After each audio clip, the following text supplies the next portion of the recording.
Welcome to the online service of Christ Community Brookside Campus. We're thankful you're joining us this morning. If you're newer with us or just started worshiping with us online, we would love to get to know you and encourage you to fill out our online Connect card. This will help us know how we can care and come alongside you during this season. As we begin offering limited in-person services at a Brookside location, you'll find all the information you need on our website for registration and other questions you may have to help you prepare before you arrive. Also on our website, you'll find a prayer request link. As a staff, we still take time to pray weekly for our church body, and we would love to know specifically how we can be praying for you. God is a generous giver, and we're most like Him when we give. So please give online or send your gift to our multi-site office. This information can also be found on our website. In just a moment, we're going to sing and worship together, but first, send a text to someone you miss seeing in person. I encourage you to consider how you could watch our online service in a safe way with others next week.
I could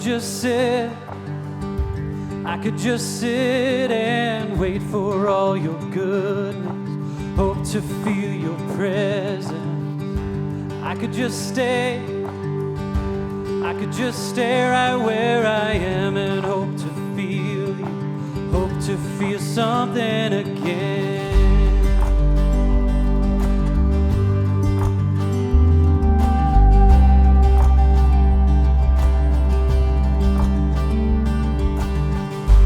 I could hold on to who I am and never let you change me from the inside. I could be safe here in your arms and never leave home, never let these walls down. You have called me higher, you have called me deeper, now go where you will lead me, Lord. You have called me higher, you have called me deeper, now go where you will lead me, Lord.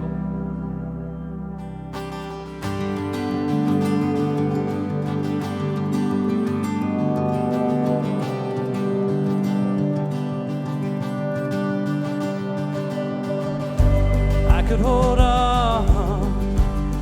hold on to who I am and never let change me from the inside. I could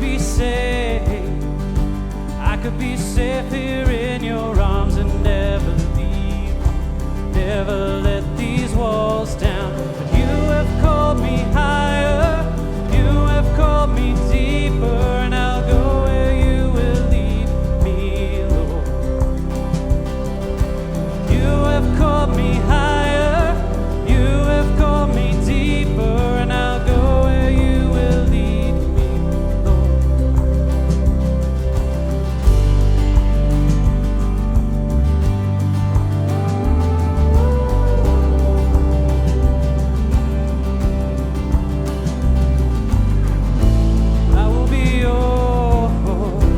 I will be yours for all my life.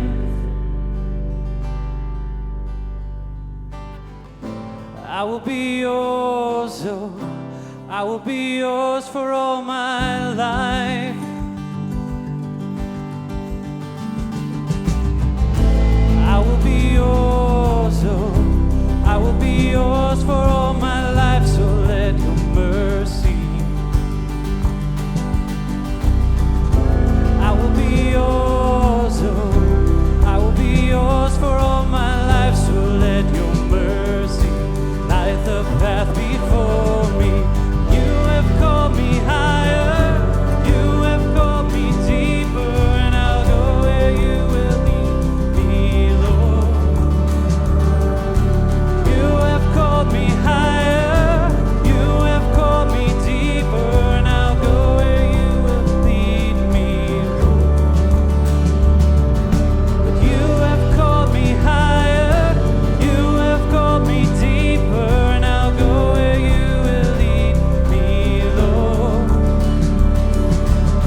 Lord, I don't want to rush on ahead in my own strength when you're right here. Lord, I don't want to rush on ahead in my own strength when you're right here. I'm not in a hurry when it comes to your spirit, when it comes to your presence, when it comes to your voice. I'm learning to listen, just to rest in your nearness. I'm starting to notice you are speaking.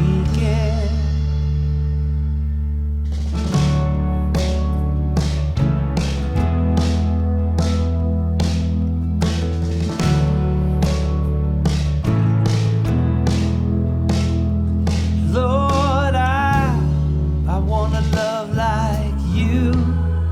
I want to feel what you feel. I want to see what you see. Lord, I want to love like you. I want to feel what you feel. I want to see what you see. I'm not in a hurry when it comes to your spirit, when it comes to your presence, when it comes to your voice.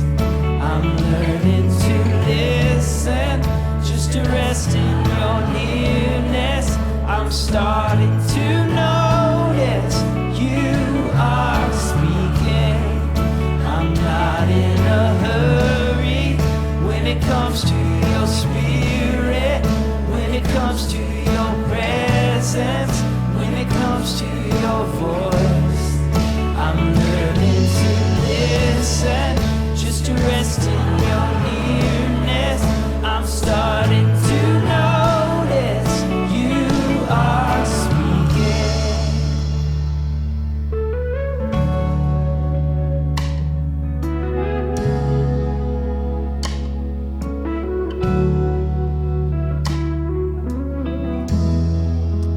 Open my eyes, I want to see you. Open my ears, I want to hear you speak. Tell me your thoughts, what's on your mind. I'll be your friend. I want to see through your eyes. I want to see through your eyes.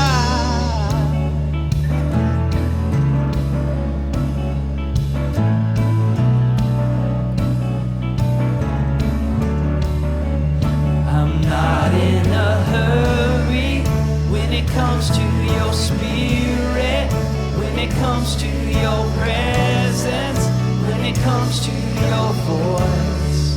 I'm learning to listen, just to rest in your nearness. I'm starting to notice you are speaking.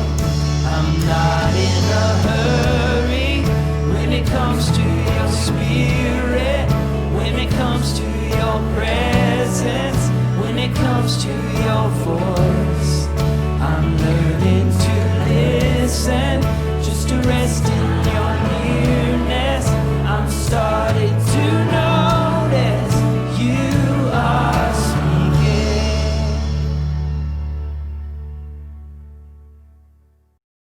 Our scripture reading for today is from Luke chapter 14, verses 25 through 33. Now great crowds accompanied him, and he turned and said to them, "If anyone comes to me and does not hate his own father and mother and wife and children and brothers and sisters, yes, and even his own life, he cannot be my disciple. Whoever does not bear his own cross and come after me cannot be my disciple. For which of you, desiring to build a tower, does not first sit down and count the cost, whether he has enough to complete it?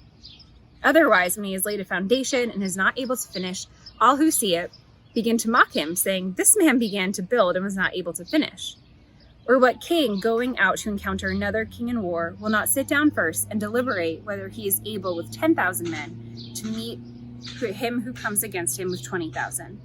And if not, while the other is still yet a great way off, he sends a delegation and asks for terms of peace. So therefore, any one of you who does not renounce all that he has cannot be my disciple. This is the word of the Lord. Thanks be to God. Did you know that as a church, we seriously considered buying a nearly 15,000 square foot mansion? Now, don't worry, it wasn't as a parsonage for any of our pastors, but we were actually looking at it as a church building for our Shawnee campus. That's how big this place is. It had 19-foot ceilings on the main level, 14-foot ceilings in the basement, a movie theater, a 7-car garage, his and her master bathrooms, and closets in this house that I'm sure are nearly as large as my entire home. It's an unbelievable place. And actually, if anyone watching this is still interested in maybe buying this house, it's still for sale. 60% off, actually, from the original price that it was listed as. It's down from $5 million to $2 million. So it's a steal if you've got that kind of cash. But why? Why is it so cheap? Why was it up for sale? Because it was never finished.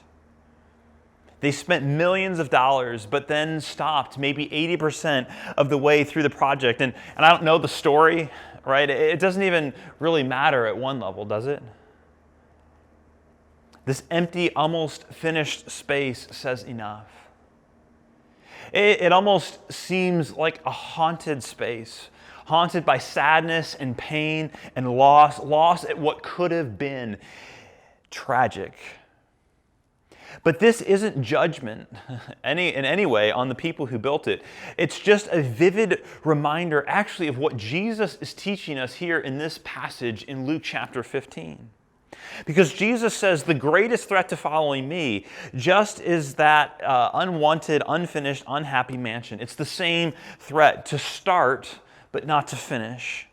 To start but not to finish. That's the greatest threat to following Jesus. Often we tend to think that lust or greed or anger or gossip or pride, that those things are the greatest threat to our relationship with Jesus. But those things are all things that Jesus can and has forgiven. Things that Jesus can set you free from, but only if you give your whole self and all that you have to Him. Only if you make Him first and everything else second. And this means that the greatest threat to a life of freedom with Jesus is failing to count the cost of what it is to enter into a relationship with Him, to follow Him, to become a disciple.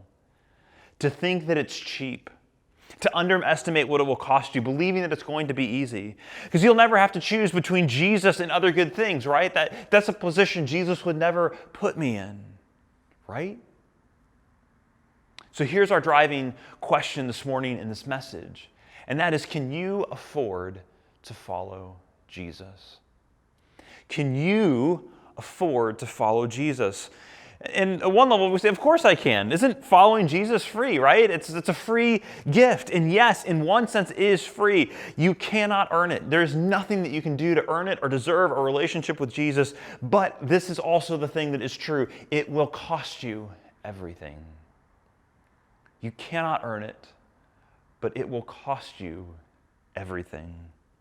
So let's take a look here at Luke chapter 14 and see what Jesus unpacks for us. So grab a paper Bible if you have one, and feel free even to pause and go get it now. And here in Luke chapter 14, verses 25 through 33, Jesus tells sort of two short mini parables. Now, parables are a method of teaching that Jesus uses often in the Gospels to engage his hearers' imaginations, to enter us into a story, a world of images that begin to shape how we view the world and also help us to understand who Jesus is and what He's doing. In fact, that's really what the entire Gospel of Luke is doing.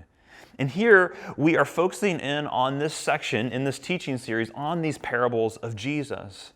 And again, this is more broadly what Luke is doing in the entire gospel. It's a theological biography of Jesus, and Luke, the writer of this gospel, is seeking to give us a portrait of Jesus' life, his death, his resurrection that will compel us, convince us to count the cost and to follow Jesus, to give him our all.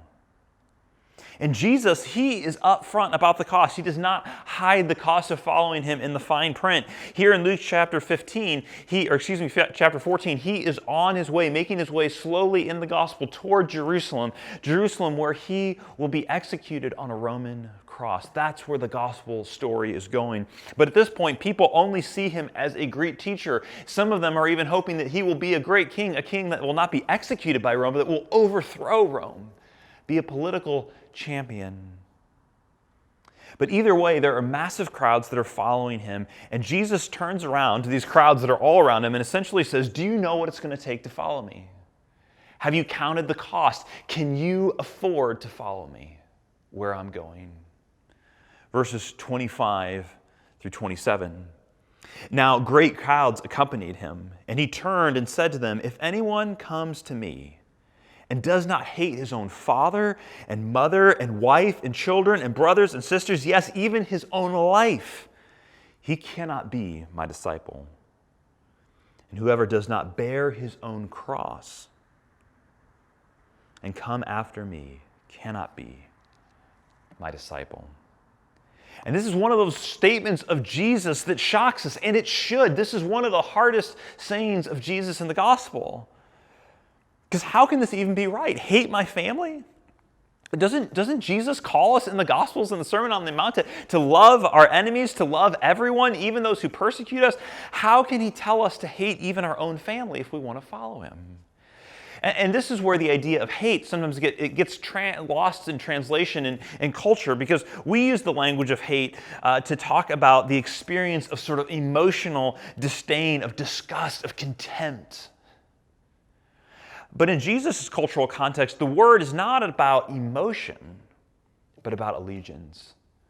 The word hate is not about emotion, but about allegiance. It's not about love, but about loyalty. It's about when you are forced to choose, and you will be forced at times to choose in your life. Do I go with X or do I go with Jesus? And no matter what is, no matter how much I love X, where do you look? Jesus is leading the way. Wherever you look where he's going, and you want to say no thanks, but you go with Jesus anyway. That's what this means. That he has your ultimate allegiance, your ultimate loyalty, and that it takes precedent over everything else. Can you afford to follow Jesus like that? Have you counted the cost? Well, Jesus names two costs here. It costs us our loyalty to others, even to our family, as well as it costs us our loyalty to ourselves. In other words, becoming a Christian means that every other loyalty, every other allegiance, every other identity marker gets demoted to the place of second in your life, permanently, forever. Now, being a disciple, a learner of Jesus, a Christian, it will cost you your loyalty to others. That's the first thing that Jesus shows us here. And the most extreme example is family. And Jesus is saying when the time comes, not if, but when the time comes, you have to choose between your loyalty to him and your loyalty to your own family. Who is it going to be?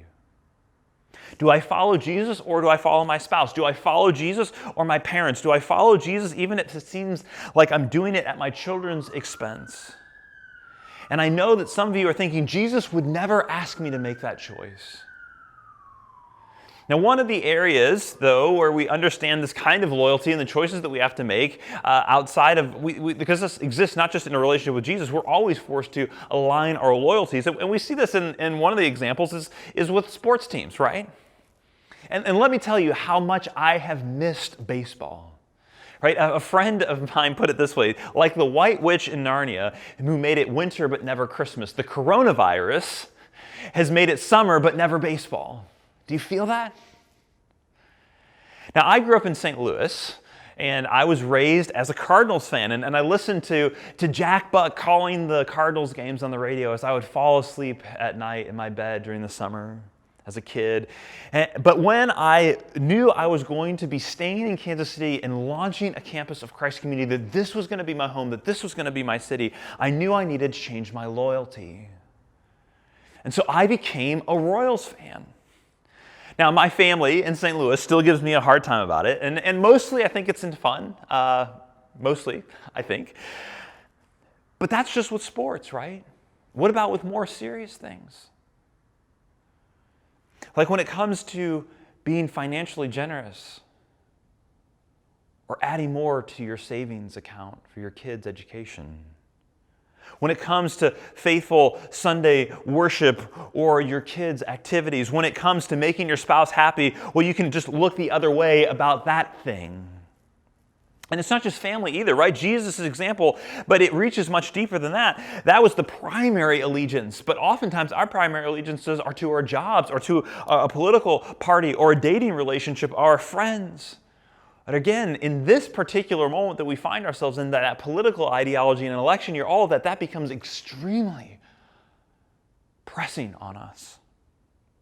Whoever our people are, especially again in this moment. And Tim Keller, a pastor in New York City, he gave a lecture at Princeton Divinity School, and he pointed out that the early church was committed to 5 key things. Larry Hurtado, in his fantastic book, The Destroyer of the Gods, point these out. 5 key things.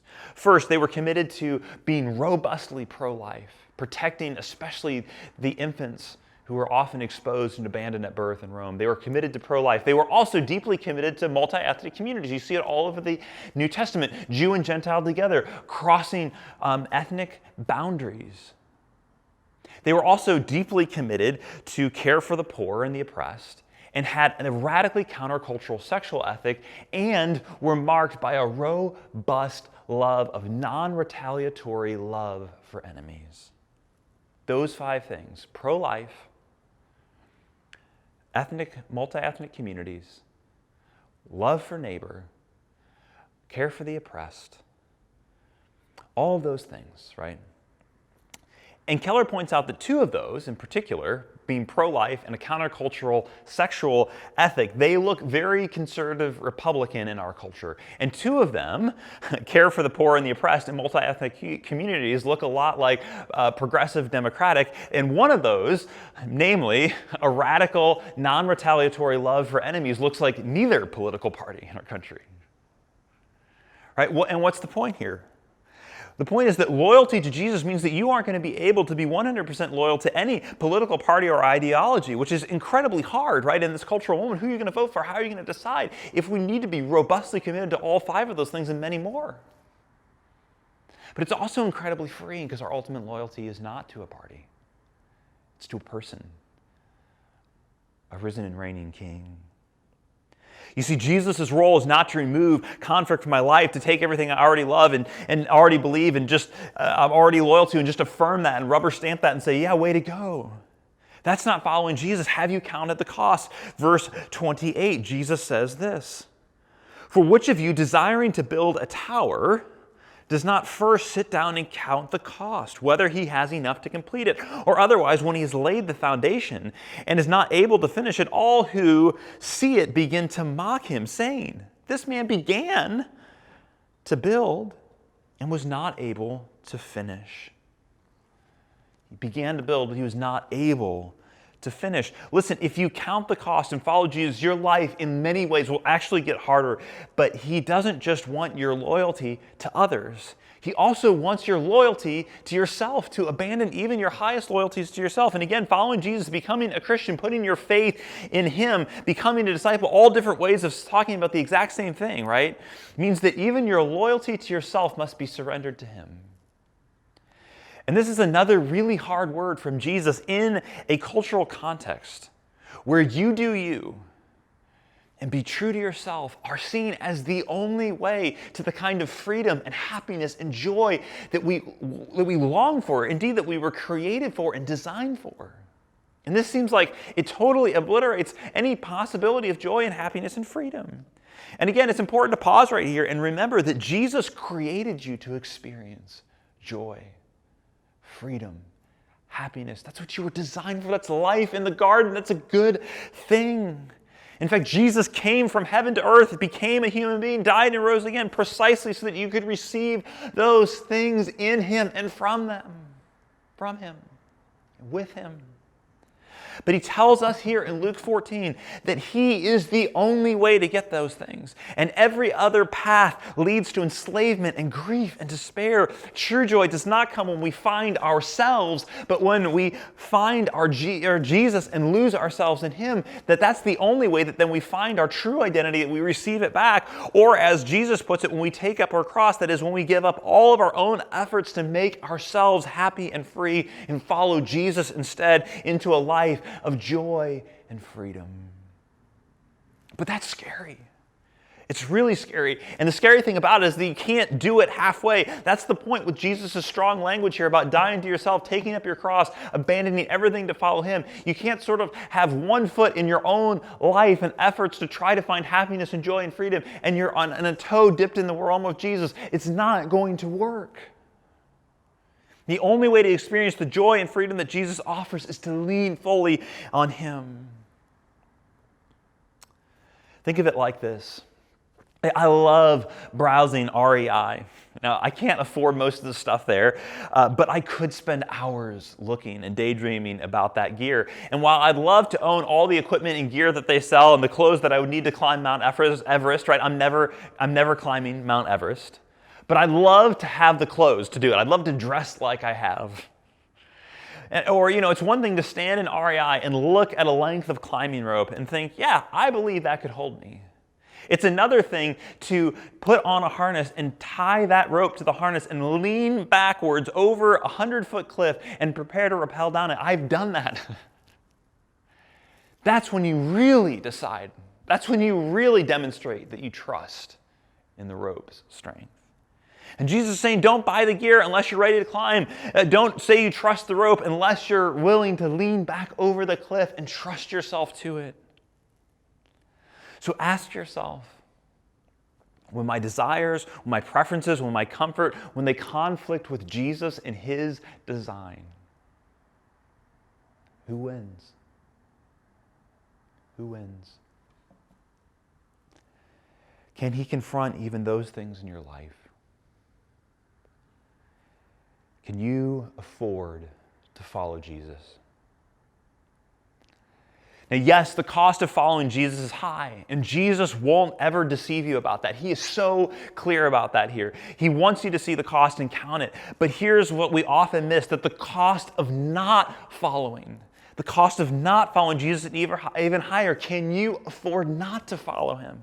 And I think that might be what Jesus is getting at here in the second short parable he tells. Verse 31, Jesus says this, he goes on, or what king going out to an encounter with another king in war will not sit down first and deliberate whether he is able with 10,000 to meet him who comes against him with 20,000? And if not, while the other is yet a great way off, he sends a delegation and asks for terms of peace. And I think the main point of the second little parable that Jesus tells here is the same as the tower. Don't build a tower if you can't finish it. Don't go to war if you are completely outmatched. It's the same idea. And yet scholars have wondered if there's just a bit more to the second one. Because Jesus is a king, and you and I, we are very outmatched. You will not defeat him, friends. And he has come for war, to war against your shame and your regret, to war against all that is evil and broken in our world, to war against our loyalties that lead us astray to death and isolation and despair. A battle is coming, but there is an offer of peace on the table. And Jesus, he isn't being Pollyanna about this, right? The cost of surrender is high, but the cost of defeat is even higher. And maybe this is making too much of this little parable, but the truth is the same. Following Jesus will cost you, but it will not. But it will cost you, but not following him. Not following him costs you so much more. And you will end up fighting a war that you cannot win with a God who loves you and longs for you to surrender, unconditional surrender, but who welcomes you in, not as slaves, not as subjects, but adopts you as daughters and sons, as beloved children. You see, following Jesus in this way, it's a little like marriage. At least for me, because I'm married to the most incredible woman. Because marriage is costly. It costs you exactly your whole self. It means giving up your preferences, your desires, sacrificing your wants, your needs, so that you can serve and love your spouse. And I do a lot of weddings. And in every wedding ceremony, I say to the bride and groom these words. I look them both in the eye and I say this. I say, you will kill your selfishness, or your selfishness will kill your marriage. Either you will kill your selfishness, or your selfishness will kill your marriage. In the moment I was married, right, I was no longer got to spend my money exactly how I wanted to spend it. I no longer got to spend my time exactly how I wanted to spend it, just exactly how I wanted it. And when nothing, if you're united to this other person, it costs you your whole being. That's a real cost, and you must count that cost if you are considering being married. But those are costs I would gladly pay, because instead of those things, right, I have someone who knows me better than I know myself, who still loves me even despite that knowledge, who I gain intimacy and companionship and friendship and care and warmth and life and family and joy. Right, and if that's true of weak and fallen and broken earthly marriage between two sinners, how much more the God who made you, who died for you, who victoriously rose from you, who gives you His Spirit so you can actually live this out, and forgiveness when you fail, because you will fail. I fail. We all fail all the time in this, but Jesus is able to forgive. That's why He died. He delights to forgive you. But the way you access that forgiveness is by giving yourself fully to Him and making everything else second. And in Him you have a hope that one day all things will be made new. And if that's the hope, any cost is worth paying. And in communion, we celebrate the knowledge, the good news, the freedom that we have in Jesus, that He has given us Himself completely, so we know that we can give ourselves to Him completely. He has held nothing back from us, and so we hold nothing back from Him. That's what we experience as we take the bread, His body, dip it into the juice, the wine, His blood, all given for us. He has not asked us to do something that He has not done Himself, just to take up a cross and to die. So if you have communion elements available, this is the time, be a great time to celebrate it. Just take the wine, the bread, the juice, the cracker, whatever you have on hand, to dip it, to receive it, to experience tangibly, to taste, to touch the life, the freedom that Jesus offers. Whenever you're ready, take and eat.